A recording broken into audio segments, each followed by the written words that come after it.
Ô, pastor, tudo bem? E aí, macho rei, como é que você tá? Tô bem. Foi bom a gente conversar um pouco antes aqui, já tira a Pois é, ansiedade, cara. né?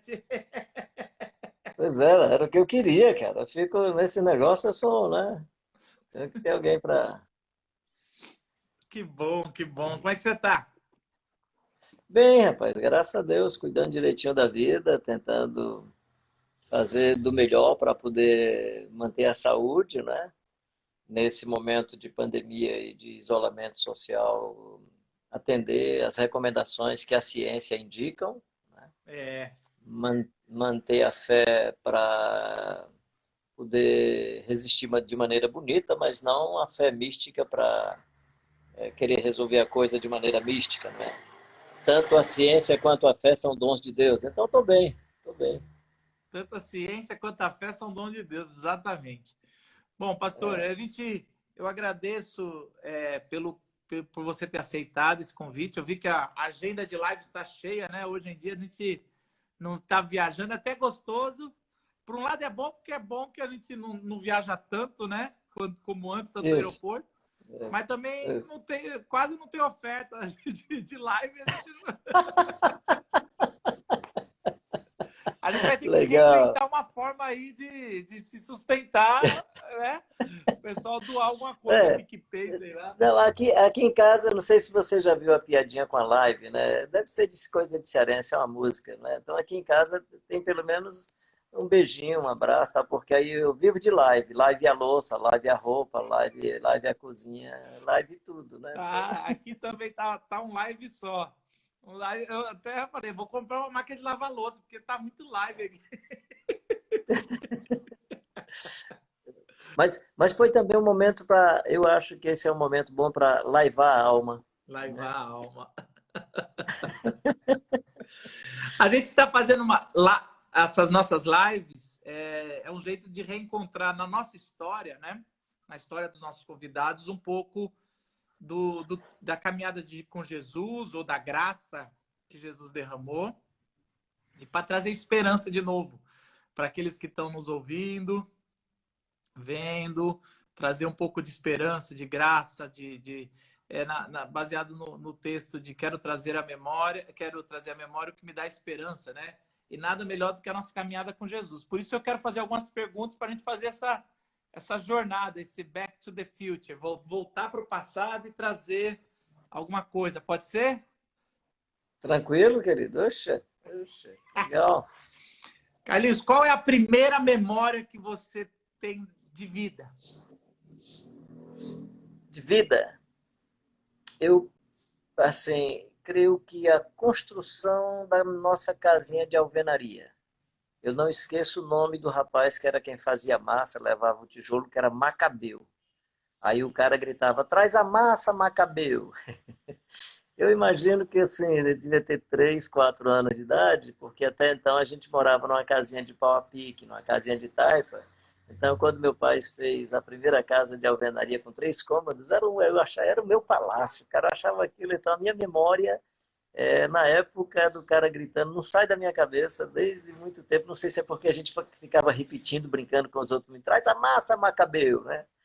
E aí eu me lembro disso, me lembro do piso de cimento sendo feito o peso de cimento, cimento queimado, né? O cimento vermelhinho, o cara fazendo cimento. Eu me lembro muito bem disso, sentado num pilazinho ainda sem reboco, num pilazinho de tijolo sentado, né? E uma outra memória, que essa é mais, talvez você fale em primeira memória, né? Mas uma outra memória que até eu conto aí no livro As Faces de um Mito foi a minha primeira experiência de laboratório, querendo queimar um pedaço de papel. Eu gostava muito, eu pegava lamparina, nossa casa não tinha luz elétrica, era na base da lamparina, eventualmente vela, e aí eu pegava e ficava queimando formiga, cometendo pecado ecológico, né? Queimava formiga na lamparina e tal.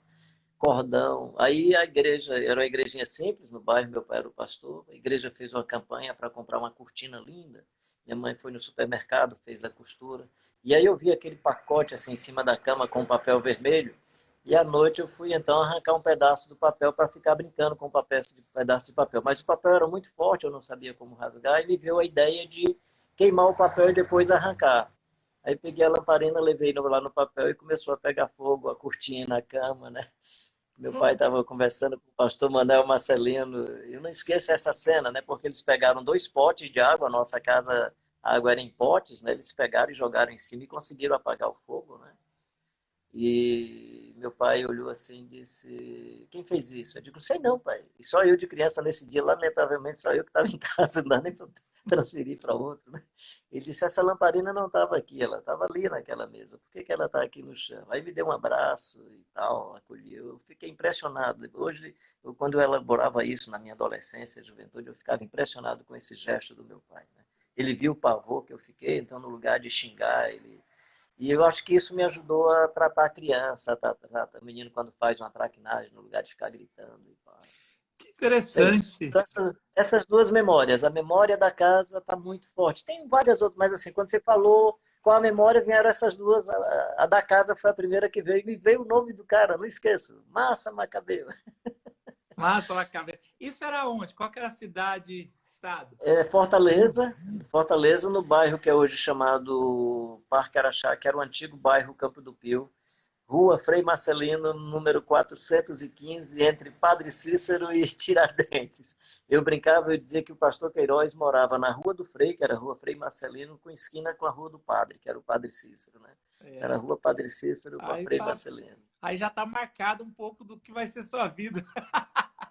Agora, É, não tinha como não ser um cara assim de coração aberto para entender o pastor e ter um coração ecumênico, né? é, agora me fala um pouquinho. Você, pelo que você está descrevendo, era um bairro pobre. E qual que é Era um bairro pobre. nessa? Na verdade, era ainda o período, por exemplo, esse bairro que eu morava, ele ainda era uma experiência semi-rural, né? Alguns vão chamar de urbana, rural e urbana, né? Mas é no processo de chegada dos migrantes, né, para Fortaleza. É tanto que nessa região que a gente morava tinha vacarias. Eu lembro dos homens que criavam gado, assim, isso que os familiares saibam que eu só estou fazendo referência a ele. Seu Pedro Salles, que criava gado holandês. Aí tinha um outro que criava gado de engorda, que era o seu Pirapora. Esse se converteu na igreja do meu pai. Eu vi meu pai batizando, era um homem muito truculento, muito difícil, mas ele encantou-se com o evangelho, com a vida do velho João Queiroz, né? Aí tinha o lado que tinha o açude, então era numa época, tanto que eu vim elaborar isso depois, eu ficava pensando como que eu nasci em Fortaleza e sou tão fascinado pelo mundo rural, né? É porque, na verdade, minha infância, até parte da adolescência, era uma região ainda muito rural. Casas pobres, famílias pobres, né? Tinha algumas pequenas vilas, né? Com 10 casas, 15 casas, mas não, nós não tínhamos, pelo menos até então, nessa região, nós não tínhamos processo de favelização. Em Fortaleza já existia o bairro chamado, que ainda é hoje chamado de Lagamar, que aí sim você já tinha aí muita pobreza, né? Tinha um espaço hoje onde é leste-oeste, que era antigo Moura Brasil, também era um bairro muito pobre. E já era já era um bairro com processo de favelização, aí na década de 60, por aí. Agora, você como criança vivendo ali, porque assim, a criança ela transforma o seu mundo num mundo de sonhos, né?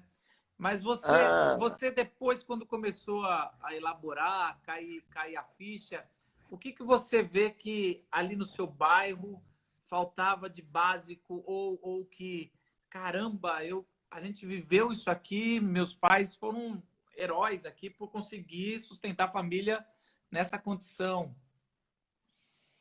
cara, milagre da vida, né? Minha mãe era uma costureira, ela tinha dotes de enfermeira, porque quando ela era bem jovem, ela morava no Rio Grande do Norte, no interior do Rio Grande do Norte, num município chamado Tabuleiro Grande.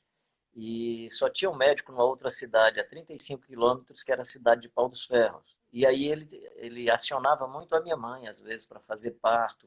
Então, minha mãe, ela tinha essa habilidade. Mas o que ela fazia muito bem era costurar. Minha mãe costurava muito bem.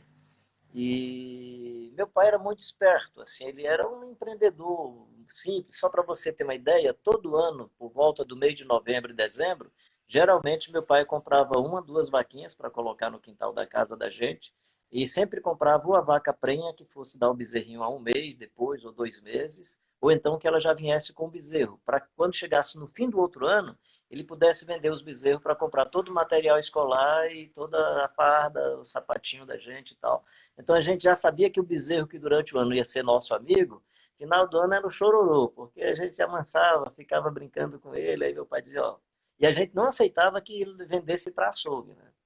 Hoje eu acho que ele enganava a gente. Dizia, não, vou vender aqui. Eu vou te enganar, não. Se não vendeu para açougue, vendeu alguém que ia vender para açougue. Quer vender para açougue, entendeu? Então, muito... Eles eram muito criativos. Então, a nossa vida, do ponto de vista do suprimento, foi um milagre de Deus. E aqui nenhum discurso sobre trabalho infantil. Eu acho que a criança tem que estudar, tem que estar na escola. Eu dou graças a Deus que eu e meus irmãos, além de, desde muito cedo, muito criança mesmo, bem criança, a gente começou a trabalhar para agregar valor à renda familiar, mas o discurso lá em casa é não vai faltar comida e não vai faltar escola. É tanto que meu pai assim, era aquele evangélico bem radical, tinha que frequentar os cultos, e aí quando a gente queria gasear culto, a gente inventava uma prova no outro dia. Aí tinha o culto de oração na segunda-feira e tinha o culto de ensino na quinta-feira. Aí toda terça-feira a gente tinha prova. Tinha prova na terça e tinha prova na sexta-feira, que era exatamente para poder ficar à noite estudando e de manhã Não aí a precisa gente ir. inventava prova, né? E graças a Deus, meu pai e minha mãe, nesse aspecto, no caso dele era mais a limitação mesmo, não dava nem para acompanhar e olhar se a gente tinha prova ou não, né? Meu pai tinha muita dificuldade nesse aspecto, minha mãe era quem cobrava mais, mas a gente tinha que se virar e fazer as coisas mesmo. Aí quando a gente queria gasear o culto, a gente dizia que tinha... Eu lembro que eu acho que é o Bonanza e o Rintintim, que era dia de quinta-feira, ou era um deles aí, eu não lembro bem agora, mas eu lembro que a gente ia porque a gente assistia televisão no vizinho, nós não tínhamos televisão, né? Primeiro porque não tinha condição de comprar, e depois porque televisão era do demônio, né? E aí deixou de ser do demônio quando meu pai pôde comprar a primeira. Quando ele comprou a primeira televisão, já não era mais do demônio.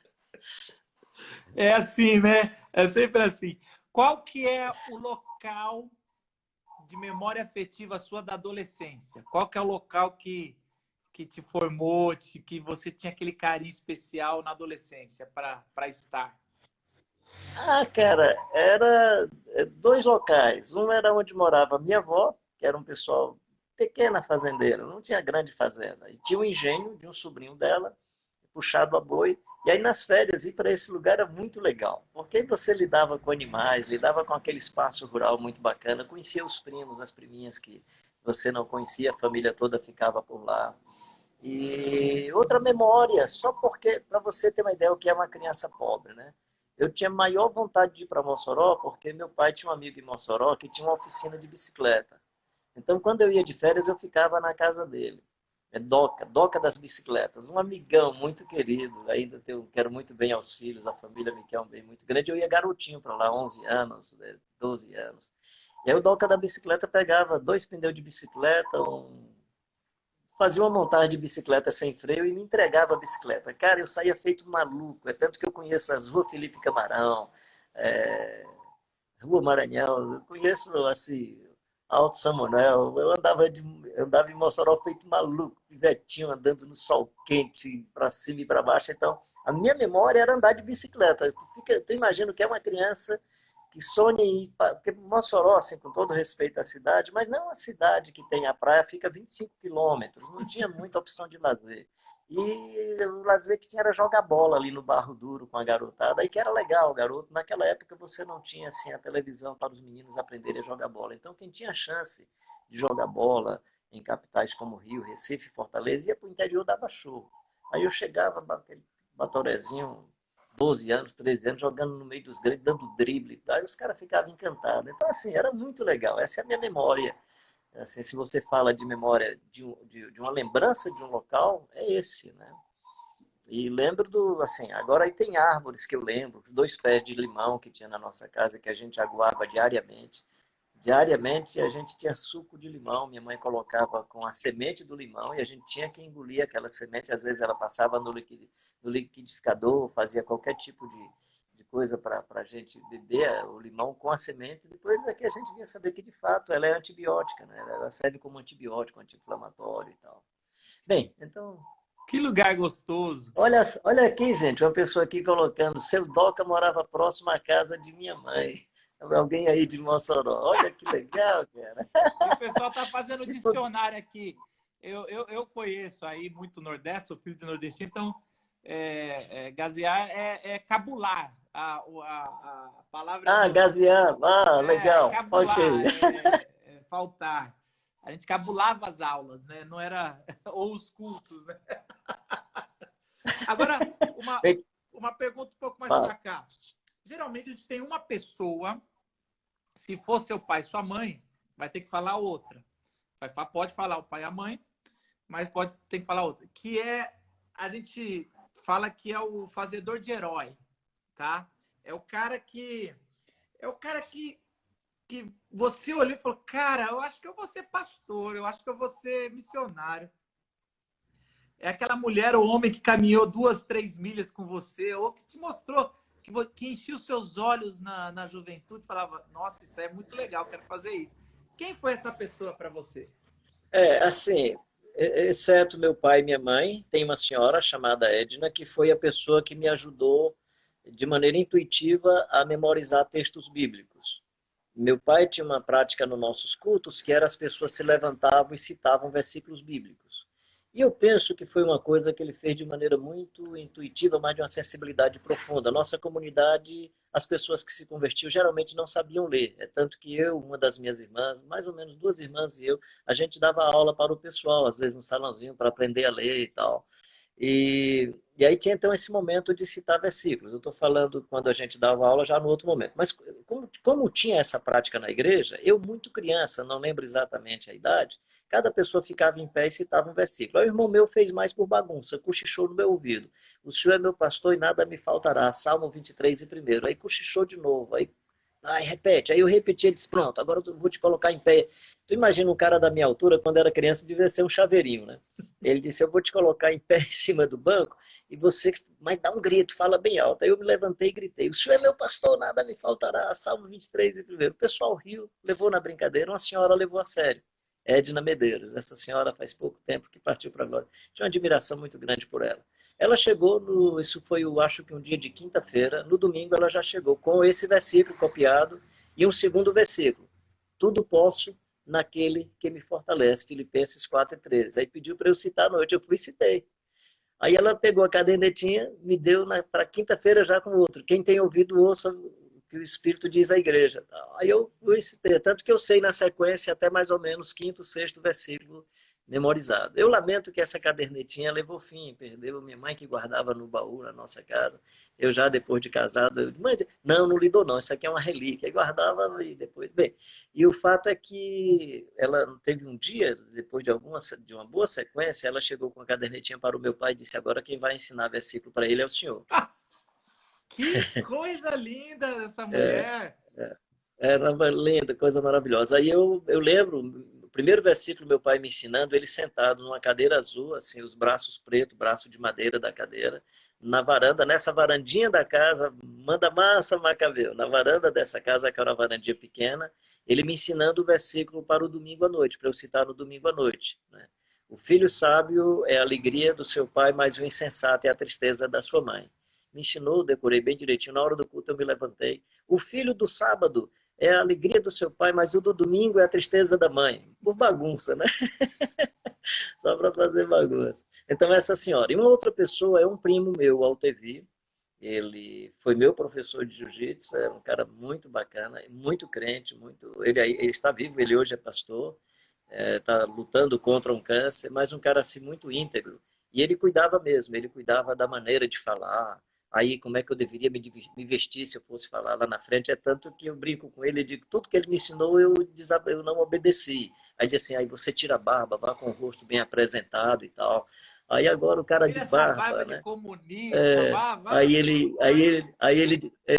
ele dizia assim, vá de camisa social e tal. E eu atendia tudo direitinho, né? Depois eu baguncei. Aí eu brinco com ele que o que eu acho mais bacana não era que ele falava para eu tirar a barba, não era que ele falava para eu usar. O que fica marcado para mim é o cuidado que ele tinha.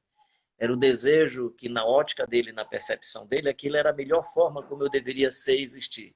Então, é uma pessoa de uma integridade assim, respeitável. No livro Céu Bastante, se você olha no Céu Bastante, tem uma senhora que eu faço referência, que eu digo que é semelhante às aves do céu, os lírios do campo, que é a tia Júlia, que é a esposa dele, né? Então, assim, acho que essa pessoa me marcou muito. E depois, já na minha juventude, já na época chamada aí de período produtivo da vida, né? Aí tem pastor Manfredo Grellert, Marcos Monteiro, mas aí na adolescência e juventude, acho que o Walter V foi tem sido uma das pessoas que mais marcou a história e a vida. Fala uma frase que cada um dessas duas figuras representa uma frase pedagógica, assim, algo que você assim, resume o aprendizado. Dessa senhora eu diria que é a Edna Medeiros, eu diria que a frase é: transpira amor e respira tenacidade. Era uma pessoa que equacionava bem amor e tenacidade. Não era uma pessoa amorosa, piegas. Era uma pessoa... A presença era uma presença... Espero que entenda bem a palavra. Ela já está na glória, que ela não acho que eu estou chamando de uma pessoa imponente, né? Mas era a presença assim que tinha simplicidade e imponência. Eu não sei como é que simplicidade e imponência... Mas se ela chegasse, você dizia, chegou. Né? É da diretora da escola. Aquela diretora amorosa. Isso. Você não vai brincar, mas você sabe não que vai brincar. Não dá, ninguém brincava. Entendi. Né? Ela era uma inspiração de muito amor, mas não tinha como você não reverenciar. Entendi. Aquele tipo de senhora que você tivesse com os meninos correndo ali, quando termina o culto, que fica tudo bagunçado, e que ela aparecesse, ela olhar, aí a gente corria por ali, ia brincar mais distante. Eu acho, a gente vê que falta isso, né? Às vezes a gente sempre cai para um lado ou para o outro, né, Carlinhos? Ou a gente é um amor que às vezes não ensina um pouco dessa reverência e é difícil, porque tem hora que falta. A gente como pai, você como avô ou como líder, às vezes precisa puxar um pouquinho mais sério, ou a gente cai só pro não brinca. Com as coisas de Deus não brinca, né? Ou não tem aquele amor. É o princípio eu digo que Jesus não nos ensinou a orar. A oração do Pai Nosso, a oração dominical, é Jesus nos ensinando a viver, não é ensinando a orar. Aí ele diz que a pessoa tem que viver em intimidade com Deus, reconhecendo que Deus é celestial. Então, o Abba Pai que está no céu eu sou íntimo dele e eu, ao mesmo tempo, tenho temor e respeito e aprecio a grandeza amorosa desse Deus, não é? Então, acho que essa equação, para mim, é fantástica aí na oração dominical. A intimidade com o Pai. Então, Jesus não está dizendo assim, orem assim, ele está dizendo assim, sejam assim. Sejam pessoas que vivem em intimidade com Deus e com temor e apreciação por Deus. Não é um discurso de oratória, é um discurso de vida. Não. É um ato de escutatória. Rubem Alves iria dizer isso, escutatória. Escutatória. A ideia dele é todo mundo quer fazer um curso de oratória, ninguém quer fazer um curso de escutatória. Eu cito isso quase toda semana para minha igreja. Eu falo assim, tá na hora da gente fazer um pouco escutatório e ouvir. E a frase do outro rapaz, eu esqueci o nome dele. Seria firmeza, tenacidade e, na privacidade, a irreverência. Tá. É legal. Essa é boa. Porque às vezes o método, a forma tá errada, mas o princípio tá certo, né? Exatamente. Então ele é uma pessoa de muita integridade, muito firme, mas ele é o tipo da pessoa que eu não teria nenhum constrangimento de contar uma piada qualquer e vê-lo rindo. Qual é a herança da alma que seu pai e sua mãe deixou para você? Meu pai, acredito que o amor, a capacidade de reconciliação, né? Meu pai tinha um jeito de reconciliação. A coragem do meu pai era algo assim admirável. Eu sempre digo que eu perdi na história porque eu peguei a coragem do meu pai e a altura da minha mãe, que é pequenininha, né? Então, assim, fica ruim. Cara pequeno, corajoso, é horrível. Mas, assim, a coragem da minha mãe, o espírito de serviço, de doação, uma capacidade de hospitalidade sem explicação. Nossa casa era hospedaria, nossa casa foi ambiente de saúde. Me lembro de um senhor, não vou citar o nome nem a cidade de onde veio, mas veio para fazer um tratamento em Fortaleza. E aí nós, os garotos, tivemos que sair do nosso pequeno quarto para ele ficar dormindo no quarto com a esposa. E todo dia de manhã, bem cedo, meu pai orientava a gente, de preferência, tirar os livros à noite para não acordá-los, né? E eu acordava muito cedo, porque eu tinha que tirar uma média de 20 litros de leite, e aí tomar meu banho e tal, tomar meu café e ir para a escola. Então eu acordava muito cedo. E numa dessas manhãs, eu acordei e quando entrei para pegar minhas coisas, vi o senhor lá com os olhos grelados, tinha morrido, né? Então tu imagina o que é a criança depois voltar a dormir no quarto que tem um estranho que morre dentro. Então minha mãe era essa pessoa, né? Que Cara, acolhia e gente com doenças graves que poderiam contaminar toda a família e acolhia a si mesmo, né? De uma bondade, de uma ternura, algo assim extraordinário, né? E, bem, então heranças era isso, né? São vão coisas. formando a gente, né? Vão formando e é bom Não a tem gente. como, não tem como. Para quem está nos ouvindo, é bom você falar dessa herança da alma para os seus pais ainda vivos, não deixar para depois, né? É Ah, importante claro, isso. claro. Uhum. Qual foi a maior luta que você passou na vida, o Carlinhos? Rapaz, luta do ponto de vista de decisão, o momento que eu chamo assim de um momento em que a interioridade é o que me passa na cabeça, entrou em conflito, foi quando, estando em Angola, com a minha esposa e com o Carlos Filho, tinha 12 anos, a Kelvia 9 anos. Eu fui para Angola quando o país estava em paz. O acordo de paz foi em maio de 91, logo em seguida eu fui para Angola, depois levei a família porque percebi que dava para a família ficar. No final de 1992, aí por volta do mês de setembro e outubro, a guerra começou outra vez. E começou muito pesada. E aí a decisão de vir embora com a família. O meu coração não queria vir, porque era o momento que mais precisava que a visão mundial estivesse por lá. Crianças mutiladas, famílias abandonadas, gente sem teto, gente passando muita necessidade e fome. E aí eu tinha que decidir, né? Então a decisão de colocar a esposa, os filhos no avião e vê-los vindo embora e ficar sozinho, sem a certeza que eu voltaria depois, e ele sem a certeza que abraçaria o pai no futuro, foi muito dura essa decisão. Esse talvez tenha sido o momento mais duro de decisão.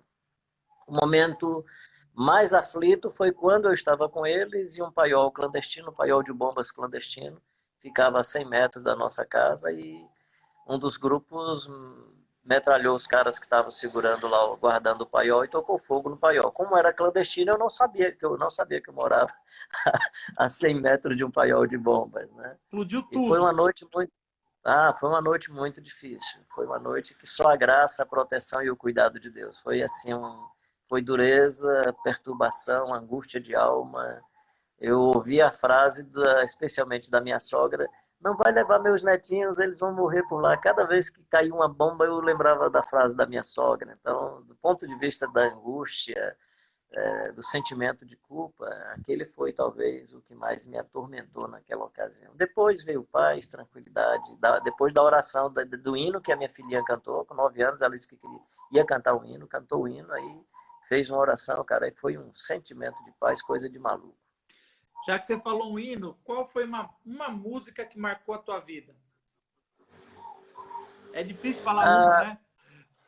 é, se for música, digamos aí, do mundo Pode da ser qualquer cristandade, uma. A que veio na memória. qualquer uma? Ah, não, qualquer uma que vem na minha cabeça é Ando Devagar Porque Já Tive Pressa, que é uma música linda, né? Não sei por que nem Eu está na pensei que você harpa ia falar cristã nem assim, no cantor ando, cristão. ando devagar porque tive chikungunya. Também. Foi difícil, né? Essa chikungunya pegou Foi pesado em difícil. você, não foi? Pegou pesado, pegou pesado. Eu gosto muito, assim, dos hinos do mundo evangélico que marca a minha vida, que eu gosto muito, é o Rude Cruz, né?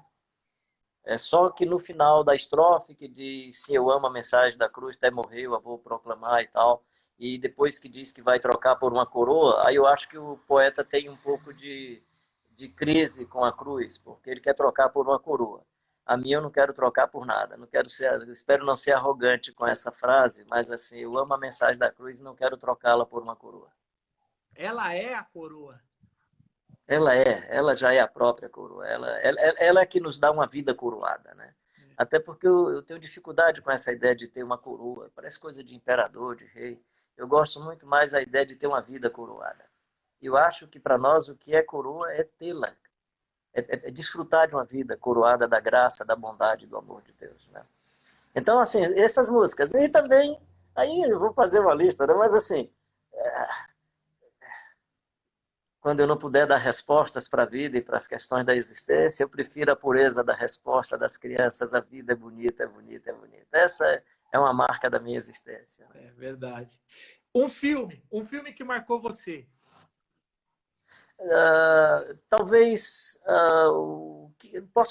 pode ser mais de um, não é? Porque tem um que me marcou agora muito e tem alguns que marcaram antes, né? Filmes que têm me marcado, por exemplo, O Quarto Sábio me marcou muito. E eu tive um privilégio inusitado. Eu estava no encontro em Brasília e aí à noite o Ricardo Barbosa convidou eu, Keio Assa e o Caio Fábio para assistir O Quarto Sábio ou O Quarto Mago, né? Em algumas traduções é O Quarto Sábio ou O Quarto Mago. É E aí lindo. talvez esse filme marcou muito, não só pelo filme em si, ele é maravilhoso. E agora tu imagina com essas cabeças depois de assistir fazendo comentários sobre o filme, né? Mas é O muito filme bom. é Eu acho bom que é um dos demais. únicos filmes gospel que eu gosto. Uhum. E aí, outro filme, porque esse era outro filme também que me marcou pela elaboração que eu fazia dele. Além de ser um filme muito bacana, o filme A Missão. E eu dava no Seminário Presbiteriano Independente aqui em Fortaleza, eu dava aula sobre missão e realidade brasileira, e nesse que era sobre missão, eu passava aquele filme como sendo um tipo de roteiro, né, missional, né, do que qualquer outra coisa, com Roberto De Niro. Então era um filme assim que... Eu E já não por lembro último, desse, não. Eu posso ter assistido, mas eu não tô depois lembrando. assistam o livro A Missão. Eu trabalhava muito mais para o cara perceber o que é alguém que propõe uma mudança e uma transformação social e o agitador. E aí eu conseguia, dentro do filme, ver os agitadores, os caras que tinham compromisso com a vida e com a missão, era mais para fazer esse tipo de corte, esse tipo de, de discernimento sobre as ações, né? E por último, o que tem mexido muito, não sai da minha cabeça, né? Jart Merci, que é Luta por Justiça, que é de um negro, jovem negro, que faz direito em Harvard e luta contra os negros que são presos de maneira desonesta, ou seja, uma das frases do filme que me marcou muito, né? Eles olham para a gente dizendo que antes de qualquer assassinato nós temos que ser presos porque nós somos assassinos, né? Nós somos bandidos, né? Eles nos olham como bandidos. Isso acontece com o Brasil, né? Você tem jovens que o cara já olha dizendo ele é bandido. Ele não precisa ter feito nada. Ele tem a cara, o jeito, a roupa, a fisionomia, a etnia, a pele de bandido. Então esse cara tem que ser preso. A gente tem que dar um tiro nele porque ele é bandido. Então, lamentavelmente, em algumas culturas, em algumas etnias, a perversidade e a violência visitam tanto a mente e a cabeça das pessoas que esse ali é. Né? Então, não é só o fato de achar que o bandido tem que ser morto, não é só essa. Isso já é um grande pecado. Agora, o pecado maior do que esse é o inocente já ser taxado de bandido e por aí vai. Né?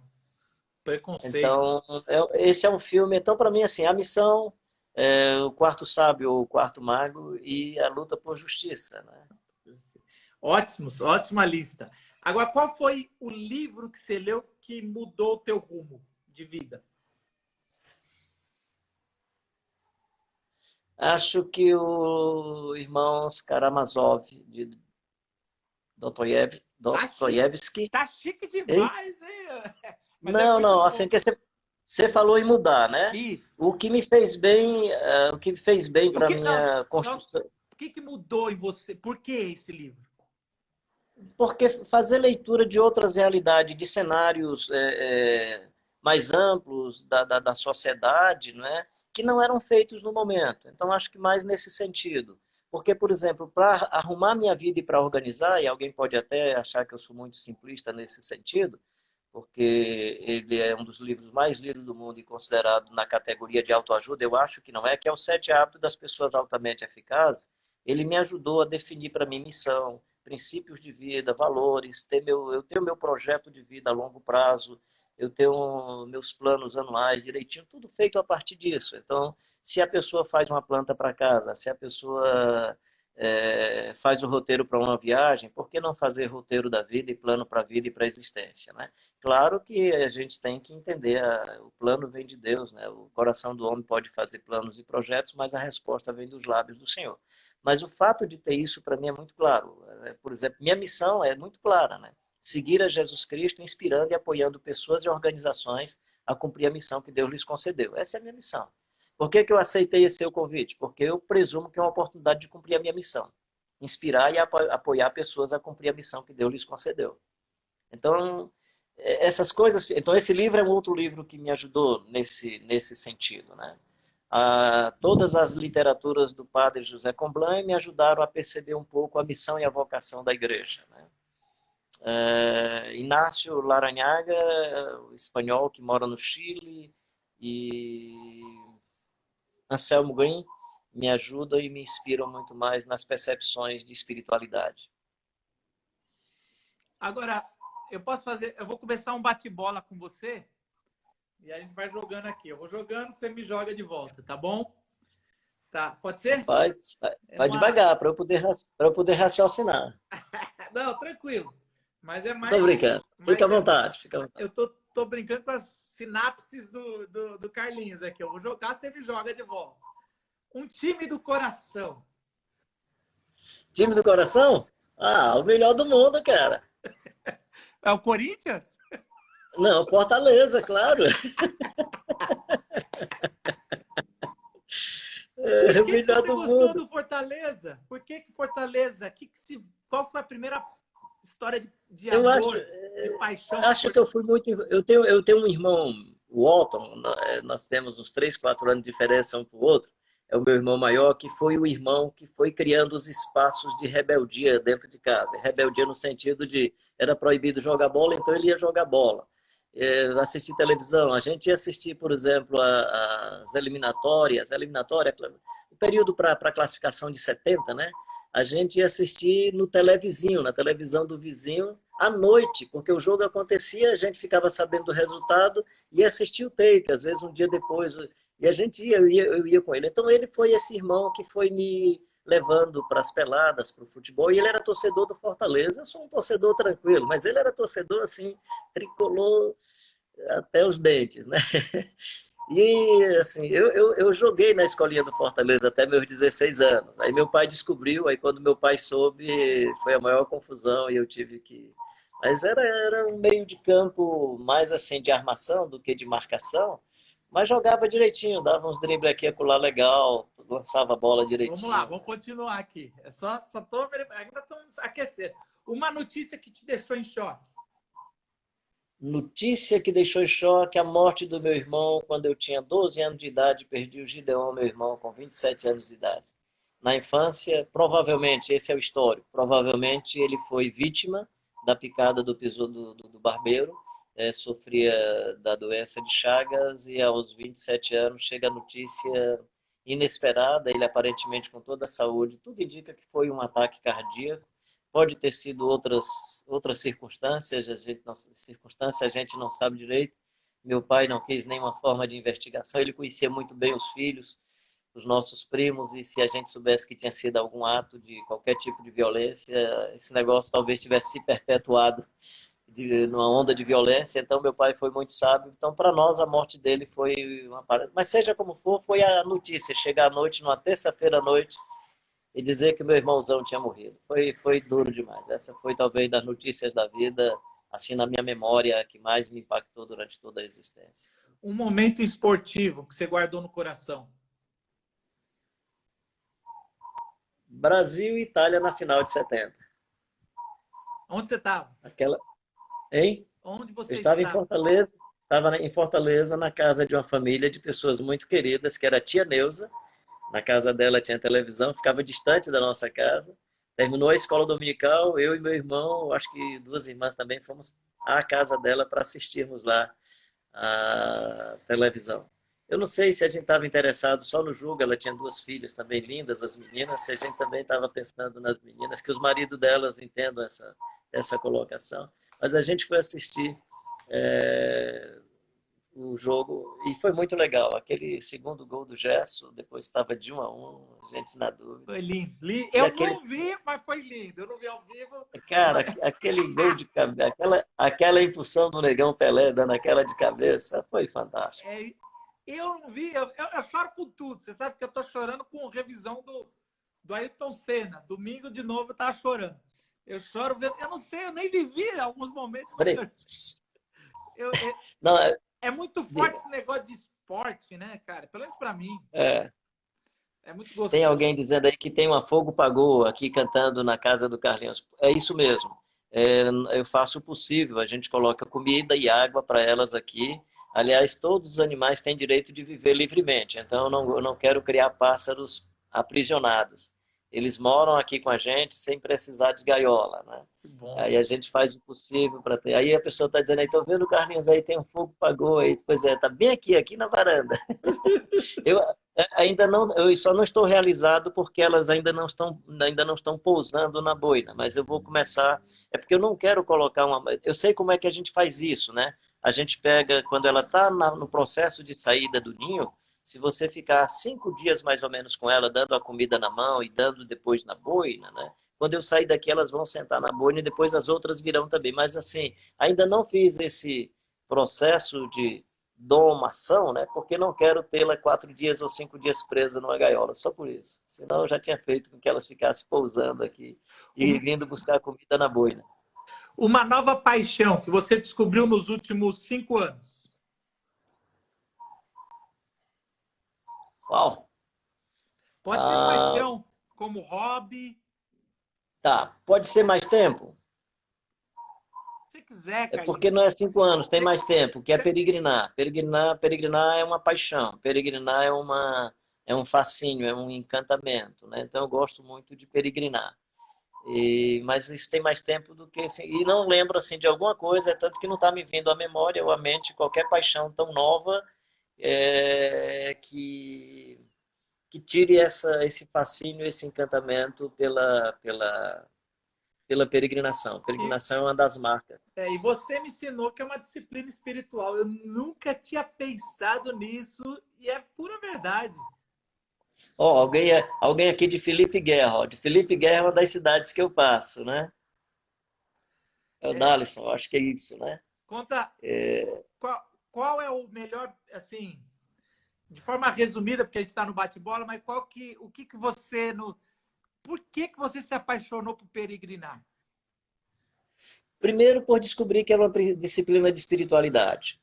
Depois, porque no exercício da peregrinação, pelo menos até agora, é uma das disciplinas de espiritualidade que mais me abençoa e que mais me ajuda a controlar vaidades, a controlar arrogância, a dominar o corpo, a disciplinar o corpo. Na peregrinação você começa a andar, aí daqui a pouco você quer andar, porque aí o corpo agora quer andar, a musculatura fica bem habilitada e começa. Aí eu paro e digo, não, quem manda em você sou eu, você não vai andar não, você vai ficar sentado aqui. Aí para debaixo de uma árvore, porque o corpo está pedindo para andar e eu peço para ele parar. Aí quando eu vou, caminho o dia todo, que o corpo está doido, louco para parar, eu me lembro uma vez com um amigo meu, quando ele estava, cara, eu não sabia que era tão legal, vamos andar, tá gostando, tô, quero andar mais, cara. Eu digo, não, então vamos fazer o seguinte, vamos sentar e ficar aqui. Aí ficamos, né? Aí quando foi à noite, já de tardezinha, ele, cara, tô cansado, vamos parar, ou então esperar aí alguém do apoio para eu ir de carro. Eu digo, não, cara, dá para aguentar mais 3 quilômetros? Ele, mas vai ser duro, mas aguenta. Então é você que manda no corpo. De manhã eu te falei para ficar parado, para você mandar no corpo. Agora o corpo quer ficar parado, você bota o corpo para andar. Então, disciplina, depois despojamento, né? Quando vai em grupo, a solidariedade aumenta muito. Quando é sozinho, essa experiência do cuidado de Deus, né? Sozinho é muito legal, você caminha sozinho, aí você passa assim numa estrada, vai descendo ali aquela rampa da estrada porque viu uma casinha lá na frente, quer dar uma parada na casa, aí o cachorro começa a latir, né? E não late assim balançando o rabo, é latindo para mandar você embora. E aí o pessoal da casa, né, por conta dos assaltos que tem na zona rural, você entende que o pessoal fica meio assustado. Aí o melhor é você voltar mesmo. Aí eu fico pensando, caramba, pastor que quando chega por aí, o pessoal, "Ô, seja bem-vindo, Carlinho está com a gente, que prazer." Aí chega em algum lugar que só cachorro conhece e não conhece aplaudindo, então é muito legal. Então a espiritualidade ensina a você descobrir que tem lugar que você precisa. Em cada experiência dessa me vem um texto bíblico, e os cães lhe lambiam as feridas. Então o outro cara lá estava melhor do que eu, porque o cão pelo menos era amigo dele, lambia a ferida. Esse nem lamber minha ferida quer. Então, assim. Agora, uma líder mulher, pode ser na história ou mundial? E pode ser mãe? Ou pode ser mãe também, Ah, né? não, uma líder que você diz, uma líder. Uma Líder, líder. Tá. Ó, Brasil, Marina Silva. eu também acho. Infelizmente, Porque. com a polarização, bateram muito nela, mas Não, não. E o que eu gosto muito, e aqui, como não é período político, né? Eu sou um cara que eu tento ter o maior cuidado com essas coisas. Mas, assim, o que eu gosto na Marina é porque geralmente a líder feminina precisa ser muito macho para ser reconhecida. E a Marina não, ela continua muito feminina para ser reconhecida com a sua grandeza feminina. O que me encanta na Marina é que ela não precisa ser muito macho, ela não precisa gritar como os machos, não precisa ser dominadora como os machos. Então, se você pensa assim na líder que eu tenho uma admiração e um encanto muito grande, essa senhora, esse ser humano inusitado para mim, ia foi dizer uma sim. heresia, mas Eu tive o privilégio já de jantar com ela aqui em casa e para mim foi um momento muito gostoso de conhecer uma líder forte, que a gente pensa forte, que é fraca, exatamente. né? Mas é forte. Exato. Não, é porque nós estamos num contexto que as pessoas gostam tanto de violência que se a pessoa tem tenacidade, é firme e forte, mas é batizada de candura e de generosidade, você não acha que é uma líder forte, porque na nossa cabeça só é líder forte quem tem o jeito machão de bater no púlpito, de gritar e falar não sei o quê. E E gritar então cala a o que eu estou boca. dizendo exato. Então o que eu estou dizendo sobre é para engrandecer esse tipo de liderança. Uhum. É para engrandecer esse perfil. E aproveita as mulheres que estão escutando a gente aqui, para você ser reconhecida e apreciada, continue sendo mulher encantadora. O maior pregador ou pregadora que você já viu ao vivo?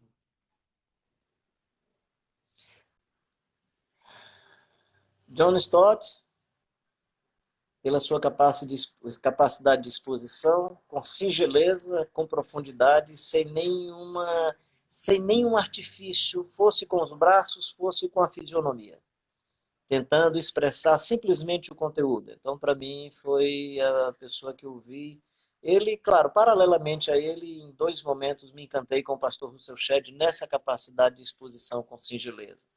Mas, assim, o Stott tinha alguma coisa de singeleza, de propósito não querer impressionar com nada. Aliás, foi com ele que eu aprendi, sem ele dizer nada para mim, nunca conversei assim pessoalmente, mas no gesto dele foi que eu aprendi, não quero impressionar com nada, nem com a voz, nem com a estética, com nada, para que as pessoas fiquem impressionadas com Jesus.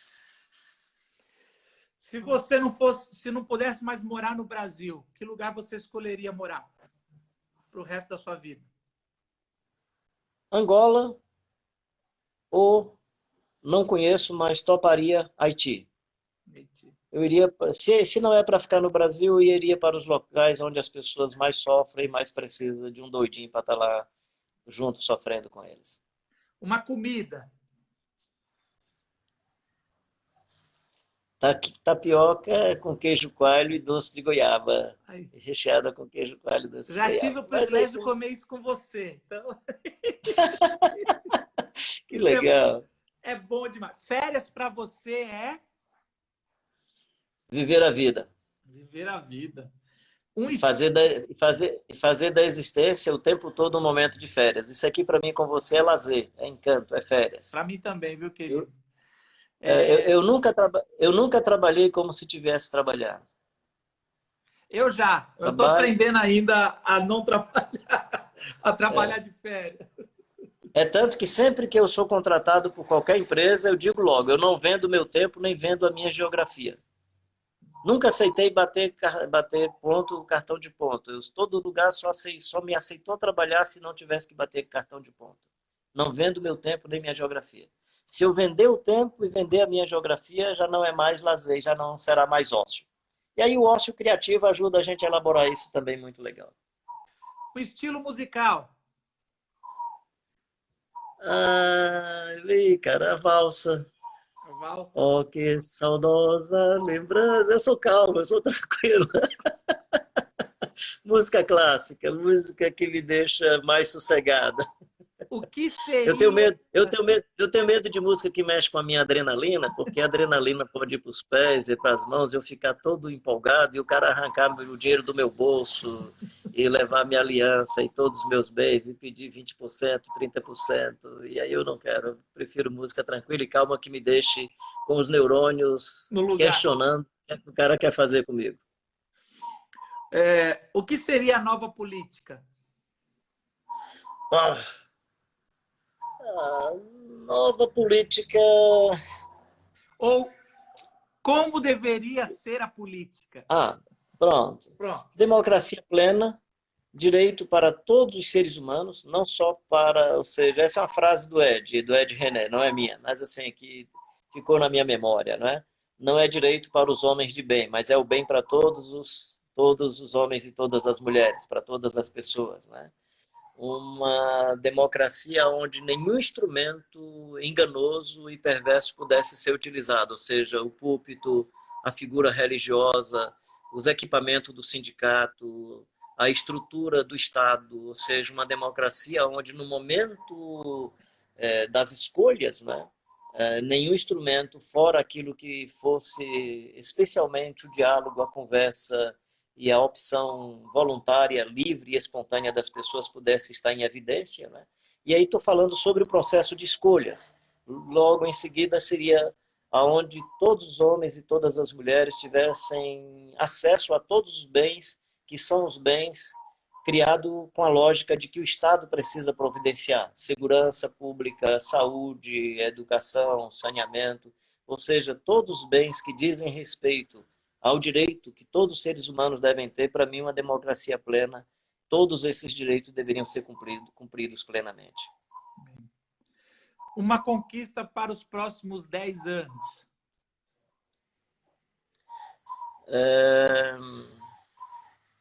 Eu estou com 66, né? Se eu chegar aos 80, eu quero começar a fazer maratona. Então, na verdade, não dá 10, dá 14, mas será começar a fazer maratona daqui a 14 anos, né? Para eu começar a fazer maratona daqui a 14 anos, eu vou ter que preservar a minha saúde e cuidar muito da saúde. Então, já estou me preparando para fazer maratona daqui a 14 anos, né? Assim, de imediato, pensando até os 70, seria só daqui a 4 anos, jogar a minha última partida de futebol ainda, dando alguns toques bacanas. Se mandarem bater o pênalti, ele vai devagar, mas o goleiro vai num canto e a bola no outro. Então, assim... E escrever alguns livros, eu pretendo terminar alguns textos. Eu tenho 2 livros que eu estou em pecado com eles, né?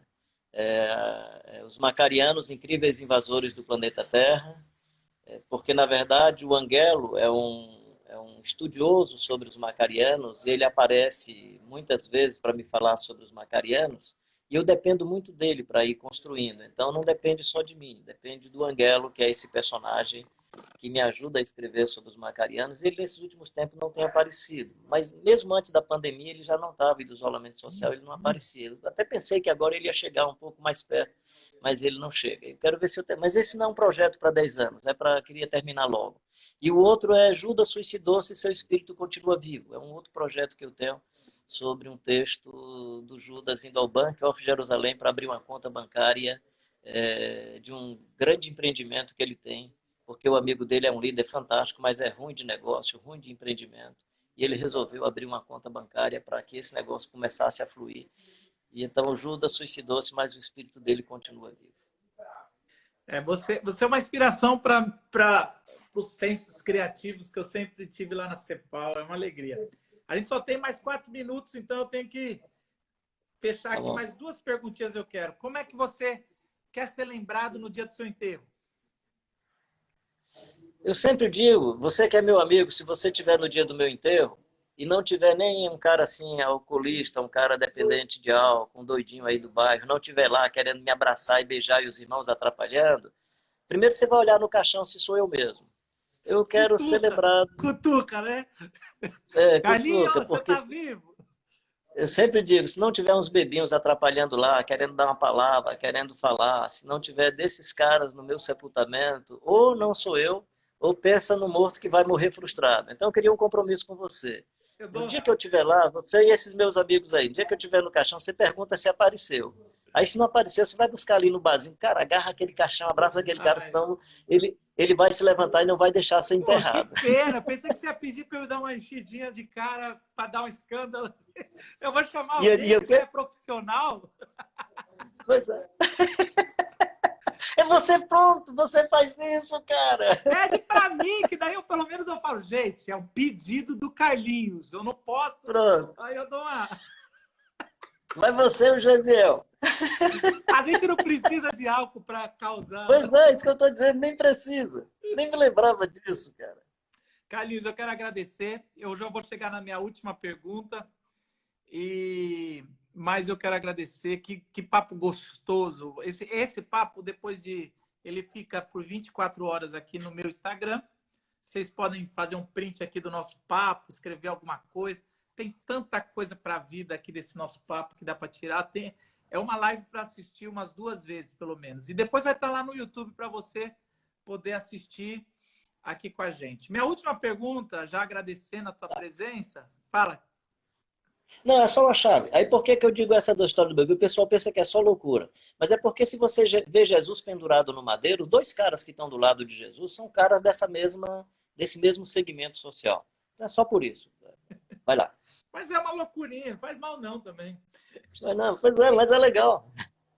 Quem é Jesus para Carlinhos Queiroz? Quem é Jesus? Não quem foi, quem é? Rapaz, ele é a inspiração mais plena e completa de Deus para a história da humanidade. O meu fascínio e encantamento de vida. E por ele eu digo, sem nenhuma prepotência e sem nenhuma arrogância, por ele eu sou capaz de dar a vida, sou capaz de morrer. Por Jesus eu sou capaz de entregar a própria vida. O que é que eu estou querendo dizer com isso? Se na hora que foram crucificá-lo, se tivesse dito, tira Jesus daí, põe o Carlinhos, eu digo, pode colocar. Eu quero ficar. Mas ele é tão melhor do que todos nós que ele é que ficou no lugar da gente. Mas não tem como ser seguidor de Jesus e não ser batizado e revestido do mesmo Espírito, de aceitar a possibilidade de morrer por alguém. Não dá para seguir a Jesus sem pensar na possibilidade de você ser um ser humano que morre por alguém. Obrigado, Carlinhos. Nós temos 1 minuto e 30. Você pode fazer uma oração para a gente encerrar essa live? É tão bom ouvir e receber uma oração e ouvir uma oração de um irmão tão querido. A minha oração e a minha petição a Deus, nesse momento, com toda a sinceridade do meu coração, lá do mais profundo das minhas entranhas, eu espero que seja intercessão do Espírito Santo por você e por todos nós, é que todos sejamos invadidos, pervadidos pela vida do Jesus de Nazaré, batizados pela sua vida, de tal forma que ele esteja sempre tatuado em toda a nossa existência e possamos destilar nas palavras, na vida, possamos transpirar, respirar a vida do Jesus Cristo de Nazaré. E aí eu faço essa oração, e claro, em nome dele, porque eu tenho certeza que ele não só pede junto comigo isso, como ele quer que isso aconteça com todos nós. Amém. Amém. Obrigado, Carlinhos. Um abraço aí para casa. Cara. Fique de quarentena, continue aí. E um dia a gente ainda vai jogar aquela bolinha junto. E eu quero ver esse gol aí, porque você joga muita bola. Então você vai lá. Eu lembro que a gente saiu e você saiu jogando. Eu falei, caramba, o Carlinhos joga pra caramba. Ainda quero jogar ou dar uma volta na praça lá em Águas de Lindóia com você. Tá bom. Pra gente... Naquele dia jogando com vocês ali foi só para impressionar, não é aquilo tudo não. Foi mais para impressionar. Mas para mim tá bom se a gente der uma volta lá em Águas de Lindóia de novo. Legal, de novo. Uma mini Vamos peregrinação. Lá. Deus abençoe, querido. Tá bom, querido. Um beijo grande. Ganhei meu dia. Também. Muito bom estar com você, querido. Legal.